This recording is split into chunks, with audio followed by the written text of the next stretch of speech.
Nuestro Padre Celestial, te damos las gracias en esta mañana nuevamente, adorando y exaltando tu nombre, Señor, reconociendo que tú eres el único Dios verdadero y que nosotros somos tus hijos, tus hijos. Pedimos, Padre, en esta hora que bendigas tu palabra, que la prosperes para aquello que la has enviado, que seamos ayudados por tu Espíritu Santo para que la palabra funcione como un cincel para moldear nuestras vidas en la imagen y semejanza de nuestro Señor Jesucristo.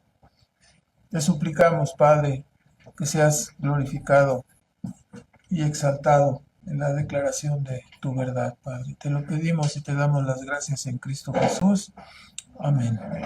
Entonces nos colocamos ahí, hermanos, en la segunda carta del apóstol Pablo a los Corintios, en el capítulo 4. Sabemos que el apóstol había estado siendo atacado respecto a la legitimidad de su ministerio. Algunos que se habían introducido en su mayor parte judaizantes a la iglesia de Corinto, le atacaban diciendo que no era un verdadero apóstol y acusándole. Entonces él respondió, como vimos en el capítulo anterior, en el 3, que no necesitaba de ninguna recomendación porque el Señor lo había establecido en el ministerio y que la propia salvación de los corintios era el testimonio de que él había sido establecido por Dios. Él también señaló que su ministerio era superior al pacto de obras, que era un nuevo pacto, y finalizó diciendo que su ministerio era un ministerio de carácter espiritual y tenía el poder de vivificar los corazones en lugar de ser algo externo, solamente que golpeaba la mente, las conciencias, haciéndonos reconocer el pecado, pero sin darnos la capacidad para la obediencia. Además dijo, un ministerio el de las tablas de piedra, un ministerio temporal, ¿verdad? En contraste con el ministerio eterno, ¿no? Basado en la persona y en la obra de nuestro Señor Jesucristo. Ahora en este capítulo 4 continúa su defensa, la defensa de su ministerio ante los ataques que estaba recibiendo. Se le nota un tanto mermado, ¿no? Un tanto lastimado, porque amaba mucho a los corintios y los corintios habían hecho algunas cosas que no eran correctas hacia él, ¿no? Se habían dejado llevar así. En el capítulo 4 comienza diciendo, tanto en el versículo 1 como en el versículo 16, diciendo, por lo cual teniendo este ministerio, este privilegio, este fabuloso ministerio espiritual, dice, no desmayamos, ¿verdad? Han habido cosas suficientes casi para matarnos, pero no desmayamos. Ha habido ataques, arteros, calumnias y muchas cosas. No obstante, dice, no desmayamos, ¿verdad? Así el apóstol, ¿no? Entendiendo que finalmente, como ya había dicho, siempre estamos triunfando en Cristo Jesús cuando estamos predicando su palabra, ¿verdad? Somos el olor grato del Evangelio. Mientras eso se cumpla, dice, estamos triunfando. Quizás algunas almas sean ganadas, quizás otras almas se pierdan, pero siempre triunfamos en Cristo Jesús, ¿no? Así se consolaba el apóstol, sabiendo que su mensaje era un mensaje de parte de Dios, ¿no? Y era un mensaje que era entregado delante de Dios, ¿no? Así que en la defensa de su ministerio, estamos en este primer punto, versículo 1 al 6. Pablo continúa defendiendo su ministerio y comienza su discurso uniendo el capítulo anterior. Dice, por lo cual, teniendo nosotros este ministerio según la misericordia que hemos recibido, no desmayamos. Este ministerio espiritual, ¿no? El ministerio no en tablas de piedra, sino el ministerio vivificador del Espíritu Santo, no teniendo este gran ministerio, nos damos cuenta, ¿no? Aunque a veces seamos entristecidos y considerados indignos de confianza, dice el apóstol, no obstante, dice, no desmayamos. Es la misericordia. El apóstol se fortaleció en eso. La misericordia de Dios nos ha concedido, o me ha concedido, dijo Pablo, ese don, ¿no? En eso me refugio, en eso me sostengo, eso es lo que me anima, eso es lo que permite que no me desmaye, que sé que Dios me ha mandado a predicar, que Dios me puso en el ministerio. No es algo mío, no es algo que yo quiera hacer, es algo que Dios me ha dado. Entonces, el apóstol, así teniendo este gran ministerio, dice, por lo tanto, hemos renunciado a la astucia y a las estrategias humanas. Hemos renunciado a todo lo oculto y vergonzoso. Hemos renunciado a adulterar la palabra de Dios. Implícitamente sus enemigos le estaban difamando, le estaban acusando que no era apóstol, que era así, no, que era debilucho, que no era sincero. Entonces el apóstol está defendiéndose. Estoy, dice aquí, para la manifestación de la verdad, ¿sí? Recomendándome, no necesito la recomendación de los demás, sino recomendándome delante de toda conciencia humana, delante de Dios. Es decir, el apóstol les estaba diciendo, yo sé que si el asunto es llevado a la conciencia de cada persona, y si mi situación es llevada, todos los ataques que hacen contra mí, es llevado delante de la conciencia de ustedes, corintios, que se pongan delante de Dios en conciencia. Dice, yo sé que voy a salir aprobado ahí en ese examen que ustedes hagan en su propia conciencia, porque yo no he actuado de manera artificiosa, no me he escondido, no he usado subterfugios, no he usado vanas palabras para persuadirlos y convencerlos, ni mucho menos engaños. Hagan el análisis en conciencia delante de Dios y yo sé que voy a salir aprobado en ese análisis. Continúo en el versículo 3 y 4 con el mismo hilo de pensamiento. Porque, o sea, si Pablo es tan fiel ministro de la palabra, entonces, ¿por qué no vienen todas las personas? ¿Por qué no vienen las personas? ¿Por qué no vienen todos? Parece que el evangelio está encubierto, ¿verdad? Y dice el apóstol, ¿acaso algún velo encubre el evangelio? Está siguiendo el argumento del capítulo anterior, ¿no? Moisés se presentaba con un velo delante de sus hermanos. ¿Hay un velo acaso en el evangelio? Pablo, quítate el velo, que no nos dejas entender. No, no hay ningún velo. No hay ningún velo. El apóstol se apresura a contestar que el evangelio no está encubierto para ningún hombre. El evangelio está abierto. Son los hombres mismos quienes están ciegos, quienes están endurecidos y no quieren venir a la verdad. No es la culpa de Dios. El problema no es el evangelio.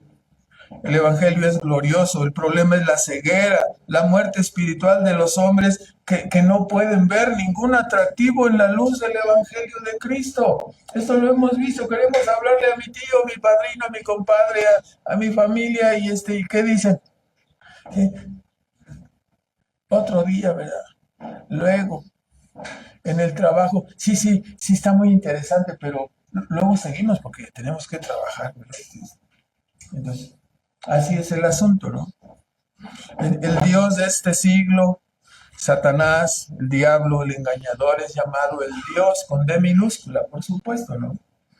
El Dios de este siglo les ha cegado su entendimiento, como ocurrió con Adán primero, no llamado así en el progreso del peregrino, no Adán primero. ¿Qué ocurrió con él? Fue engañado. Y en lugar de seguir el consejo de Dios, siguió el consejo de la serpiente, ¿verdad? Así está el mundo actual.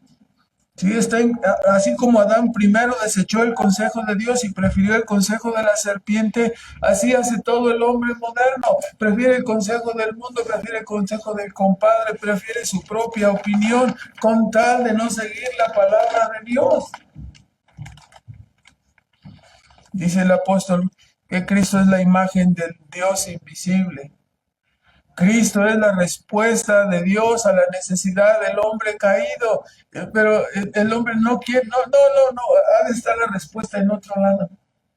Mejor voy a leer otro libro. Me acaban de recomendar una nueva filosofía, ¿no? Me acaban de recomendar una nueva opinión que acaba de surgir en el norte de Europa, ¿no? Entonces, sí, ya ve que allí son los más felices, recontrafelices de la felicidad. ¿Sí? Dicen que en Noruega y Suecia están los más felices de recontrafelices, ¿no? Un mundo endurecido, como sabemos, ¿no? Donde difícilmente puedes encontrar una iglesia. Entonces, pero es el lugar más feliz. Sin Dios, ¿no? ¿Cómo es que o sea, están cauterizados, están endurecidos, ¿no? Entonces, el apóstol les está diciendo, Cristo es la respuesta de Dios a la necesidad de este mundo caído. Pero el mundo caído, versículos 5 y 6, no lo puede ver. El apóstol no se recomendaba a sí mismo, él se presentaba como un siervo de este glorioso evangelio. Su única motivación era el amor por los corintios. El centro de su predicación era Cristo crucificado. Era este Cristo crucificado el centro de su ministerio. Por lo tanto, dice el apóstol, no está en Dios la falla. Lo que pasa es que el mundo está encubierto, ¿no? El mundo está engañado totalmente. Entre los que se pierden, dice el Evangelio, está encubierto. El Dios de este siglo, el príncipe de este siglo les ha engañado con un montón de metas alternativas, con un montón de caminos alternativos. Cristo había predicado siempre, yo soy el camino, la verdad y la vida, es lo que seguimos predicando, pero el enemigo dice, no, puedes encontrar la felicidad si haces esto, si haces aquello, si te bañas con agua de hierbabuena o alguna otra locura que inventen por allí, ¿no? No, es que te hace falta. ¿Ya probaste alguna hierba, alguna corteza de árbol hervida 3 veces, dejándola reposar 8 días y qué sabe qué? Y luego ya te bañas y te la untas y ya se te va a quitar todo. Por favor, ¿no? No es así. No es así. Es menester que este Dios que envió a su Hijo Jesucristo resplandezca en la mente, en los corazones de una persona, para que entienda la verdad. Es necesario que Cristo mismo quite el velo para que podamos entender las cosas. Este mismo Dios que resplandeció, sí, diciendo, sea la luz, y la luz fue, así es necesario que este Dios ilumine, resplandezca, haga ese proceso de iluminación para que la persona entienda. Es esta obra de Dios llamada por el apóstol una iluminación espiritual, la que nos capacita, la que nos da el poder para dejar las tinieblas y venir a la luz, para poder ver la faz de Jesucristo, para poder ver lo atractivo que es la salvación, lo atractivo que es Cristo salvando a los pecadores. ¿Cuánto estamos hasta aquí avanzando? Preguntamos, ¿dónde está el libre albedrío? ¿Dónde quedó el libre albedrío? ¿No? ¿Dónde quedó la decisión humana? No, el apóstol está diciendo siempre, es de Dios la salvación, la iluminación espiritual, todo pertenece a Jehová, la salvación es de Jehová. No se menciona aquí al hombre si tú pasas al frente, si haces esto, si haces aquello. No, es Dios actuando soberanamente y salvando, ¿no? Iluminando a los que Él ha escogido para salvación. El único y verdadero evangelio es aquel que da solamente a Dios y no al hombre toda la gloria de la salvación. Desde el nuevo nacimiento, como aquí, ¿no? Él es el que hizo el proceso de iluminación en nuestras mentes, ¿sí? Desde este inicio, desde el nuevo nacimiento hasta la glorificación final, todo le pertenece a Dios. Ahora, en segundo punto, Dios ha puesto, versículo 7 al 12, Dios ha puesto este ministerio, dice, en vasos de barro, ¿no? Aunque es un diamante inigualable, ¿no? Es un tesoro grandísimo. Dice Pablo, tenemos este ministerio como un don de la misericordia de Dios y este ministerio es llamado ahora un tesoro, ¿no? Y tenemos este tesoro, dice, en vasos de barro. Somos nosotros los vasos de barro. Cada uno de los creyentes es un vaso de barro, un pedazo de arcilla frágil. El Evangelio de Dios es un gran tesoro. ¿Por qué? Porque contiene todas las verdades, todas las ricas bendiciones que Dios ha preparado para los suyos. Por eso es un tesoro. Es a través de la predicación de este glorioso Evangelio, de este tesoro compartido, que el proyecto divino está siendo realizado en este mundo. Tenemos ahora esta paradoja, ¿no? El gran tesoro ha sido puesto en criaturas frágiles, ¿no? En recipientes de barro, ¿no?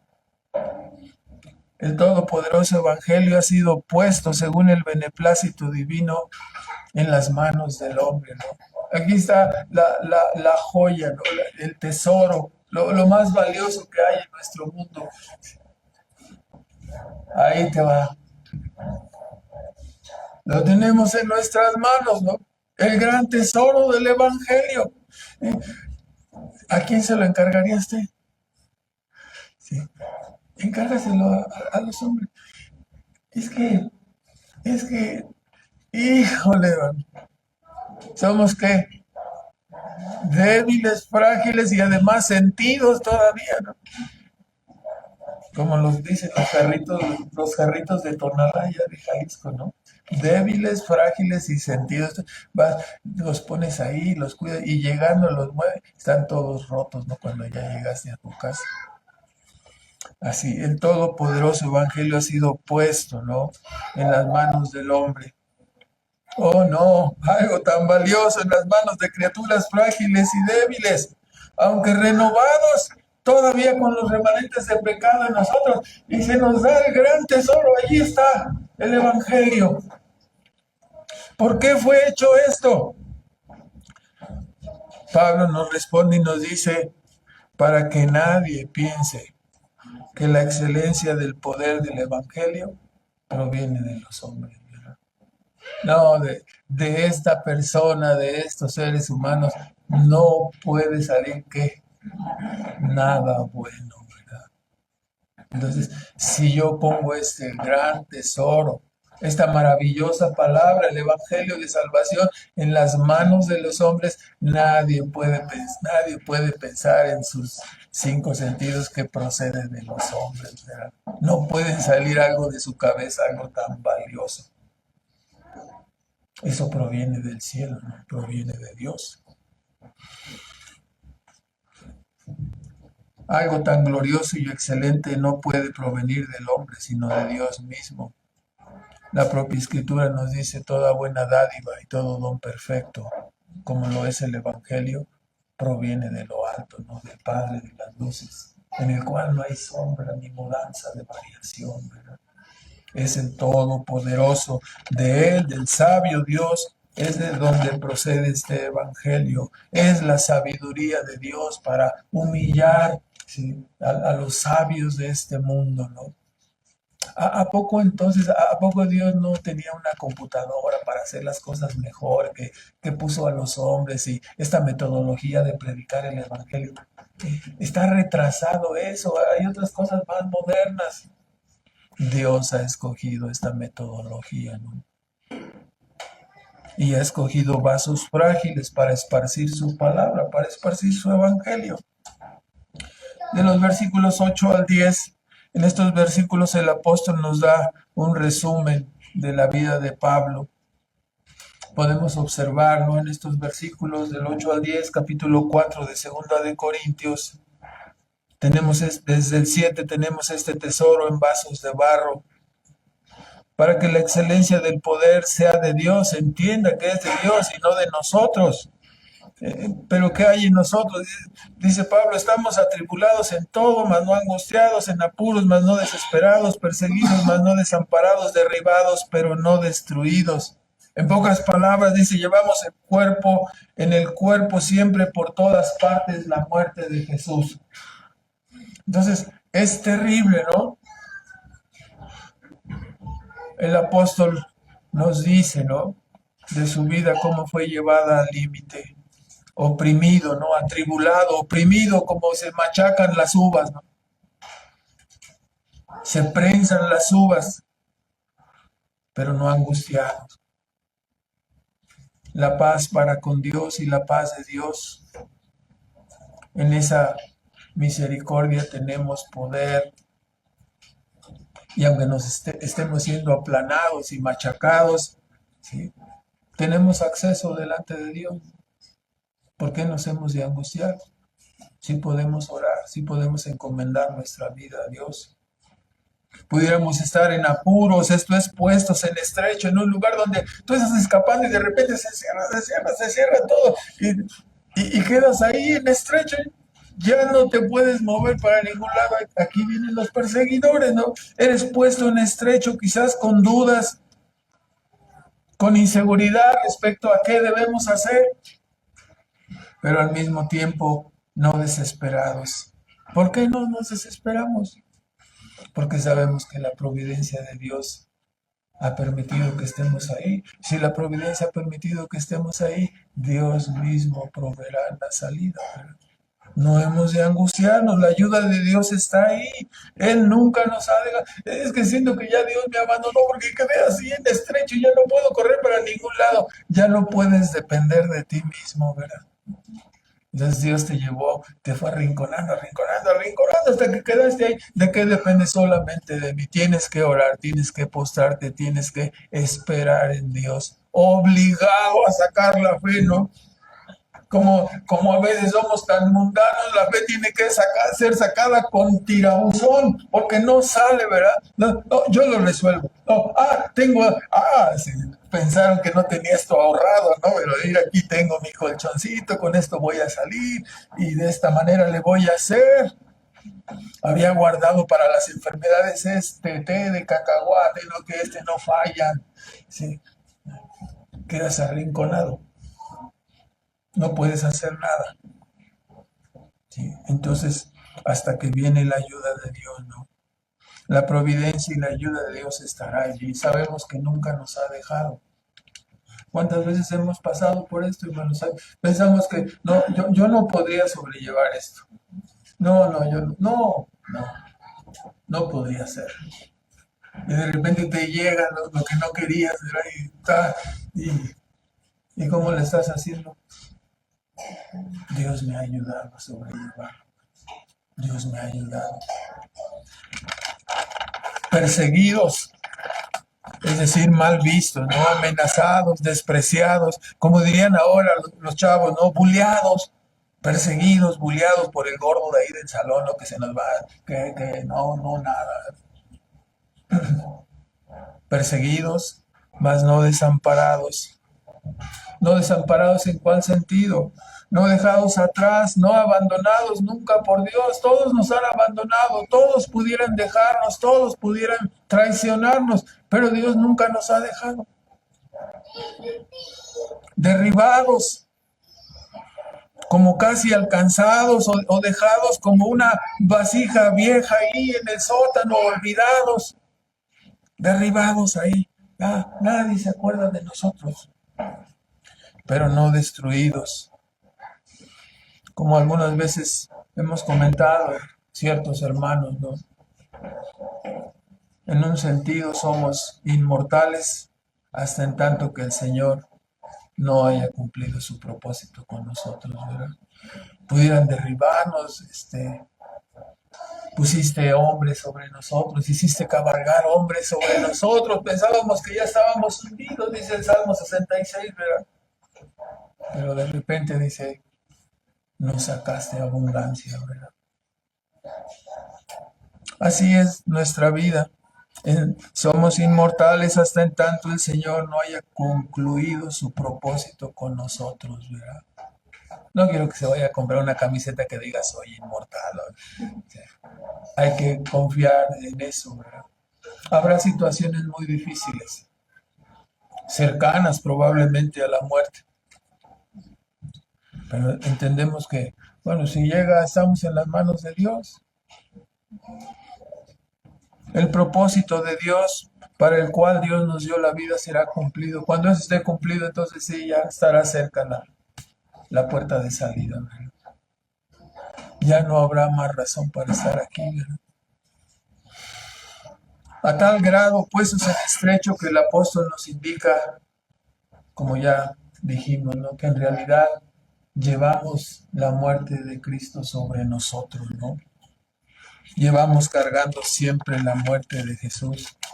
Hermanos, después de escuchar esta descripción de cómo estaba la vida de Pablo, en realidad es una descripción que rebasa con creces la comodidad de vida de cualquiera de nosotros, ¿verdad? O sea, no, ninguno creo de nosotros puede decir, no, no, yo sí, desde que empezaste cuando dijo atribulados, mas no desesperados, desde ese momento yo me identifiqué con el apóstol y marché, ¿no? Cuando dijo machacados, buleados, todo estoy identificado. Hermanos, vivimos en una comodidad tan distinta de la vida del apóstol Pablo, ¿no? Hermanos, lo que debemos entender, ¿no? Nosotros no escogimos la época donde nacer. Todas estas cosas seguramente vendrán o han venido en algún momento en nuestra vida. Cuando nos identificamos con Cristo es lo que hay que entender, ¿no? Cuando nos identificamos con Cristo, correremos la misma suerte de Él en el mundo.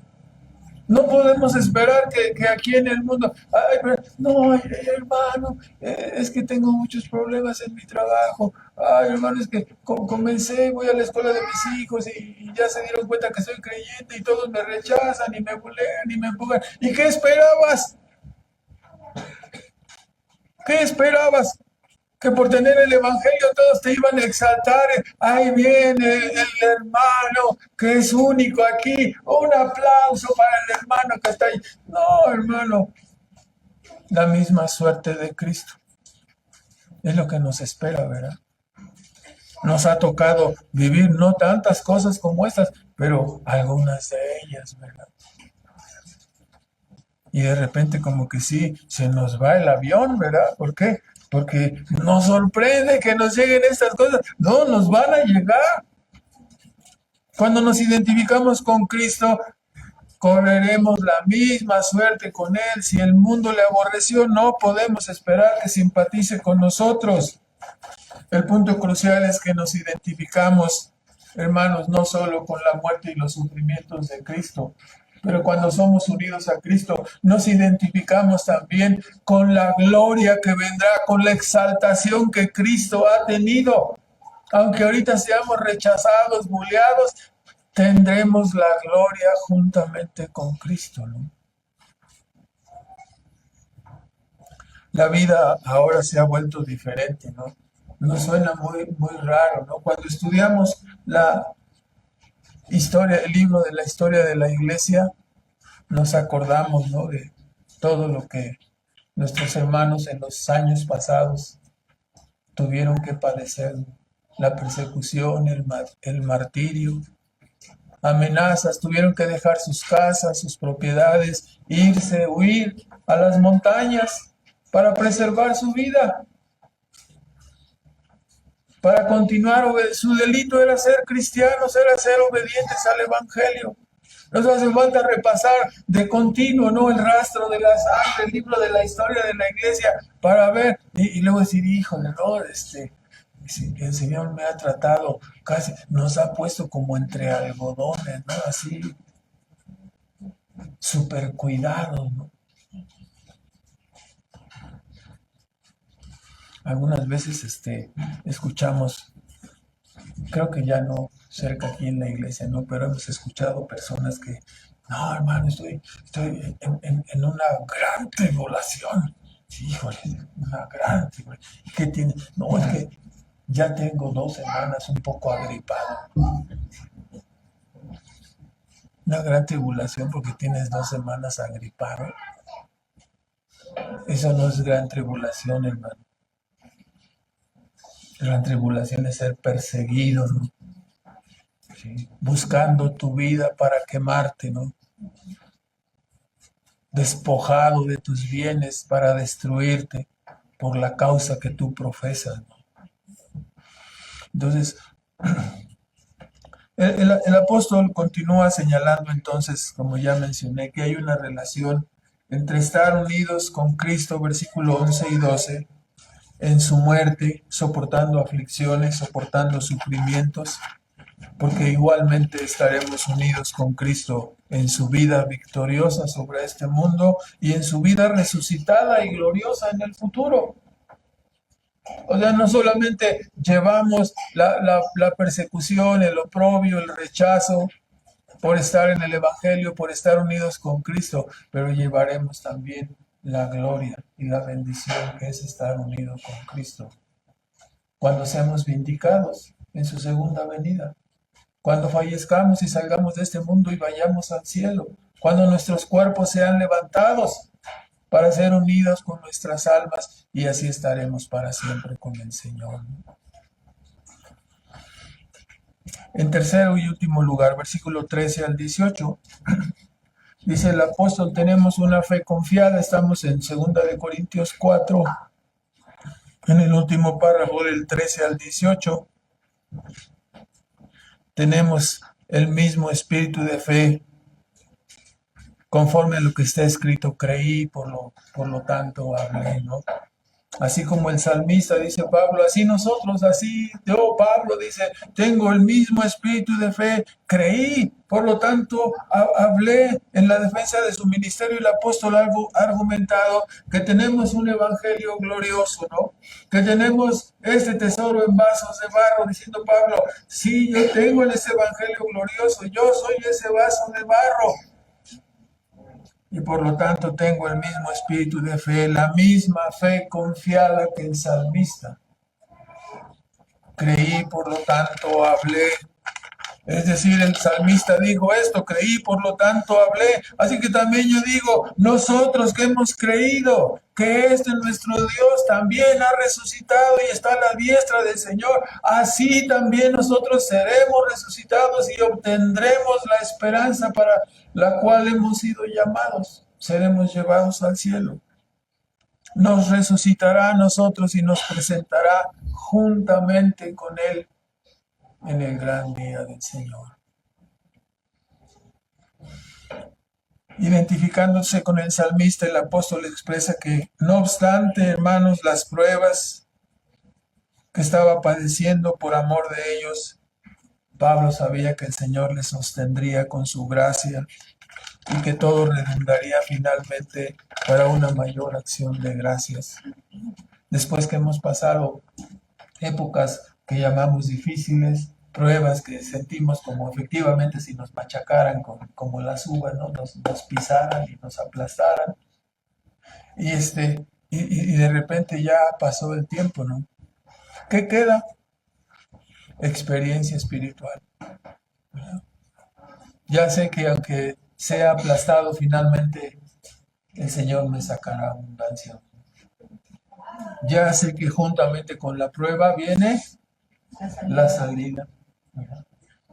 Ya sé que aunque ahorita no me siento bien, que siento que me quiero morir, verdaderamente, no la expresión de la cotidiana, que verdaderamente quisiéramos desaparecer, viene el consuelo de parte de Dios, ¿no? Y lo cual redunda en ¿qué? En acción de gracias. Sí, eso que estás platicando, hermano. Sí, fíjate que una vez y empieza a platicar la historia no pedida, ¿verdad? Pero ahí va la historia. Así me pasó también a mí, tuve esto, padecí esto, me agarraron y me zarandearon, me pasaron por el rodillo, así, todo. Y cuando pensé que ya no saldría de esta, ¿qué es que Dios me rescató?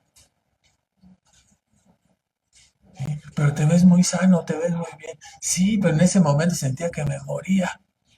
Ahora ya, sí, aprendí, ¿no? Cuando empiezan los azotones y te meten así en los rodillos, ya sabes que estás en medio de la prueba, ¿verdad? Finalmente, versículo 16 al 18. Por lo tanto, dice el apóstol, a pesar de los sufrimientos ya señalados, no desmayamos. A pesar de los menosprecios, a pesar de las traiciones, a pesar de las calumnias de los corintios y de los que rodeaban, de los judaizantes, de los falsos maestros, no desmayamos. ¿Por qué resiste? Porque ha aprendido el apóstol una gran lección de parte del Señor, ¿no? La paradoja de la vida. ¿Cuál es esta paradoja? Aunque las pruebas y aflicciones desgasten al hombre exterior, no obstante, el hombre interior se va fortaleciendo y aprendiendo a confiar más en el Señor. O sea, cada prueba que pasa aprendemos, cada situación difícil que atravesamos nos capacita para más adelante, para una mayor resistencia. Sí, no se trata de una resistencia estoica, se trata de una resistencia como creyentes, con tal que llegamos a exclamar, como Pablo mismo dijo, ¿no? Sé estar en lo más bajo, sé estar en abundancia, por todo y en todo he sido enseñado, he pasado de todas las pruebas. Algo que estoy persuadido es que ni la vida, ni la muerte, ni ninguna cosa me puede apartar del amor de Dios que es en Cristo. Ninguna cosa me puede quitar mi felicidad, porque mi felicidad está arraigada en Él. No puedo ser separado, estoy unido con Cristo en todas, abajo, arriba, donde esté. Por eso resistimos, porque y hay que aprender, hemos aprendido esta lección de parte del Señor, ¿no? Aunque las pruebas y aflicciones desgasten al hombre exterior, el hombre interior, y hermano, no hemos pasado, el hombre interior se va renovando, ¿verdad? No hemos pasado esas pruebas que mencionó Cristo en el sermón del monte, ¿no? Si tu mano te es ocasión de caer, córtala. No hemos pasado pruebas como esas, ¿verdad? No han sido tan difíciles. Parece que estamos todos completitos. A lo mejor nos falta algún dedo por ahí, pero, ¿verdad? Sobre todo los que tenían 6 dedos, como Goliat, ¿no? Entonces, aunque las pruebas y aflicciones desgasten al hombre exterior, el hombre interior se va fortaleciendo y aprendiendo a confiar más en Dios. Así ha sido la vida de cada creyente. Las pruebas, las luchas, las tribulaciones no nos han destruido. Nos han renovado en confianza y fe en el Señor. Han renovado nuestra fe y nuestra confianza. Y aunque el cuerpo y la vitalidad se desgastan y disminuyen, no quisiera yo mencionar esa parte, pero se cae el pelo también después de algún tiempo, ¿verdad? La vitalidad se desgasta, el pelo se cae, pero de todas maneras el creciente va creciendo en confianza y va creciendo en madurez espiritual, ¿verdad?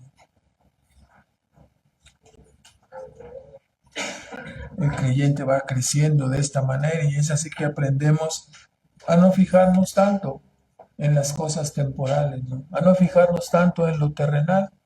¿Por qué? Porque ya sabemos que eso es que, hermanos, es variable. Confiamos y resistimos en el Señor, ¿verdad? Y vamos recargándonos más en lo espiritual y en lo eterno, ¿no? Hermanos, qué maravilloso tener una fe viva y confiada en el Señor. El dolor y el sufrimiento no se quitan, pero una esperanza confiada y viva en el Señor nos sostiene y nos hace estar siempre firmes y confiados. Así, aunque este cuerpo se deshaga, tenemos una mansión esperándonos en el cielo, ¿no? Un nuevo cuerpo.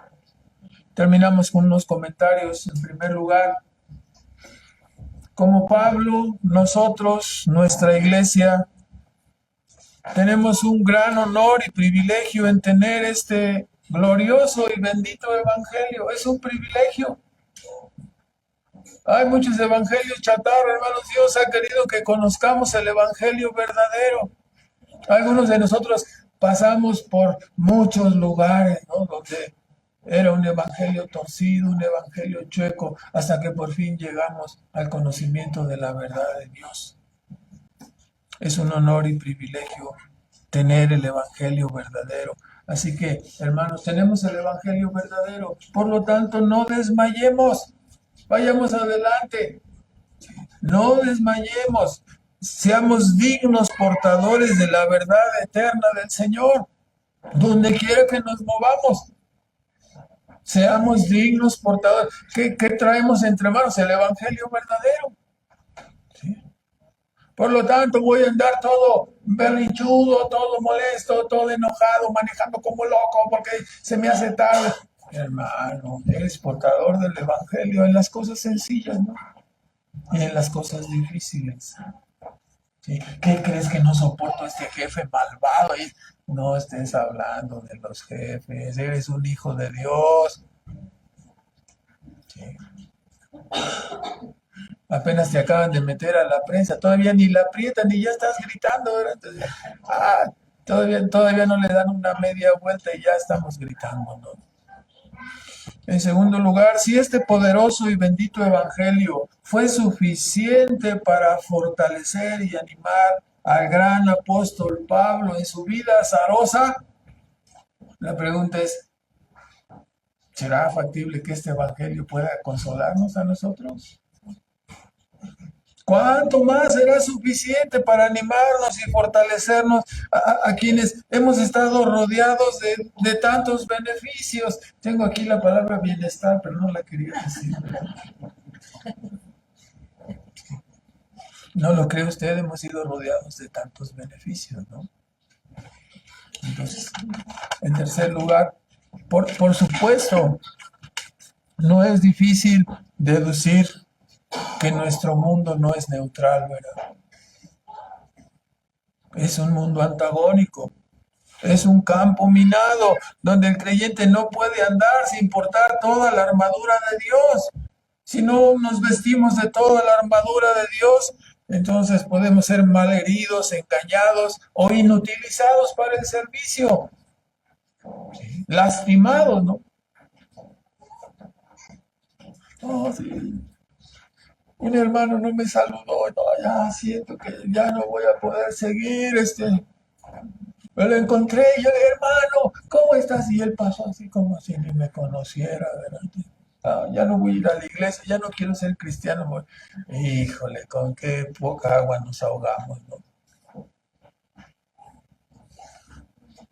Imagínese el apóstol padeciendo, sufriendo, medio muerto en los naufragios, azotado, y nosotros aquí ahogándonos por un saludo, ¿no? Entonces, no estoy favoreciendo la descortesía, ¿no? Pero estoy diciendo que una descortesía es que, hermanos, es nada. ¿Qué es una descortesía comparada con cuántos?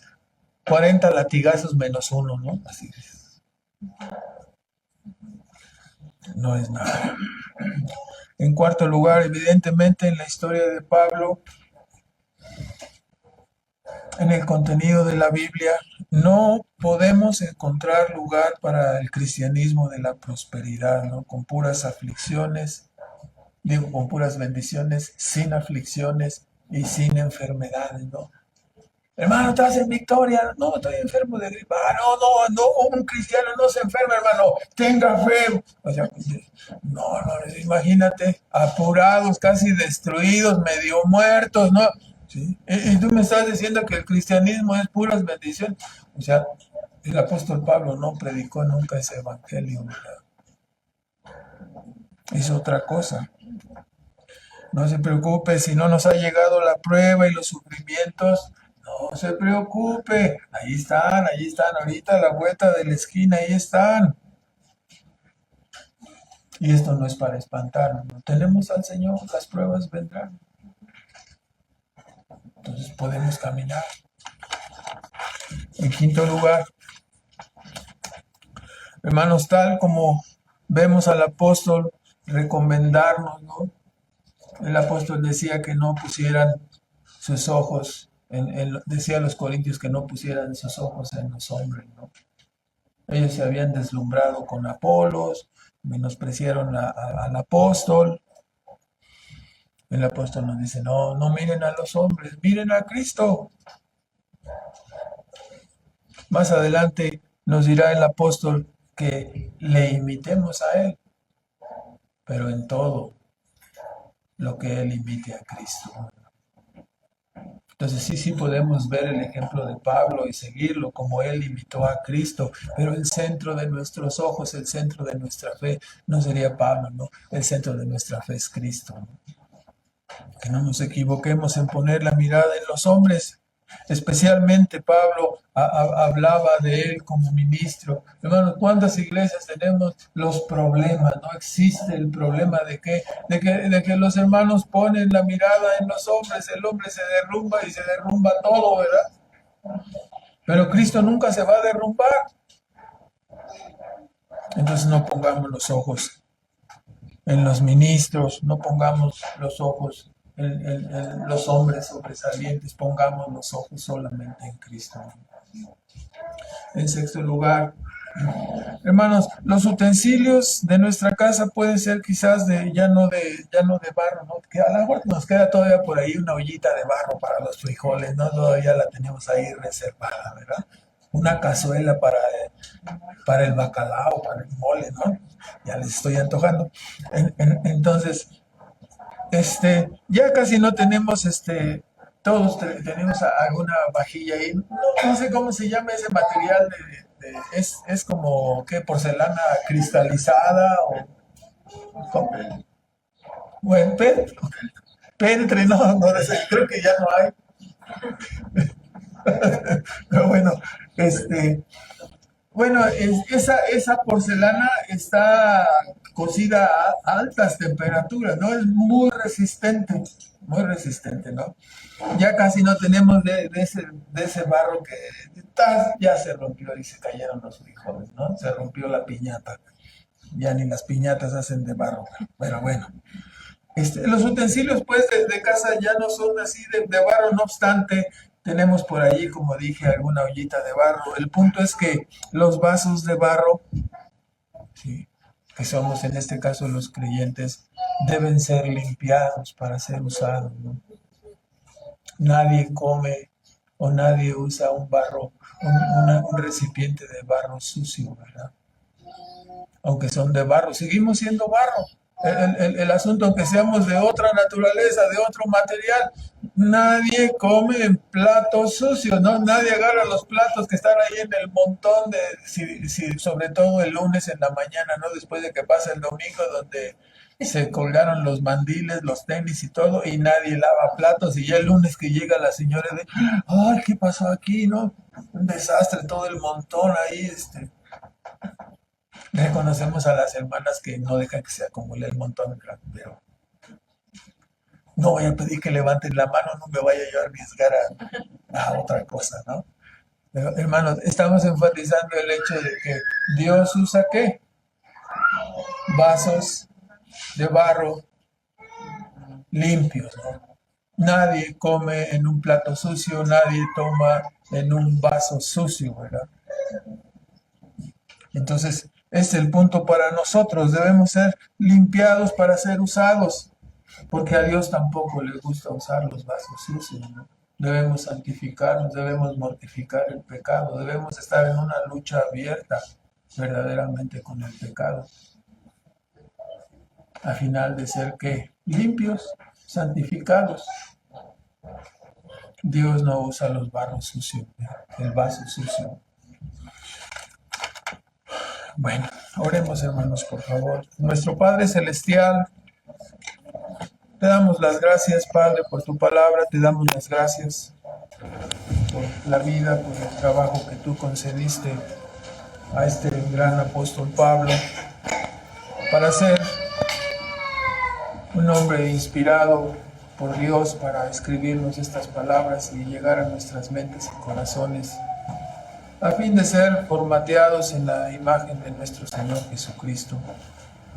Pedimos, Padre, que tomemos la lección, tomemos el ejemplo de la vida de este apóstol, de la vida de nuestro Señor Jesucristo, y que podamos caminar en medio de este mundo santificándonos, dando un buen testimonio, dando razón de la fe que mora en nosotros, y siendo un ejemplo, Señor, en nuestras vidas cristianas, que no tengamos, como dice en el mundo, cola que nos pisen, que podamos libremente predicar el Evangelio con denuedo, con confianza.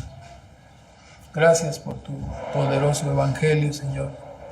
Rogamos que siga obrando en nuestras vidas, rogamos que siga siendo usado para salvar a nuestros hijos, a nuestros jóvenes, para persuadirlos, a los mayores, persuadirlos, Padre, de que este es el camino verdadero para tener una relación viva y personal contigo, Señor, solamente a través de Cristo, solamente a través del Evangelio verdadero.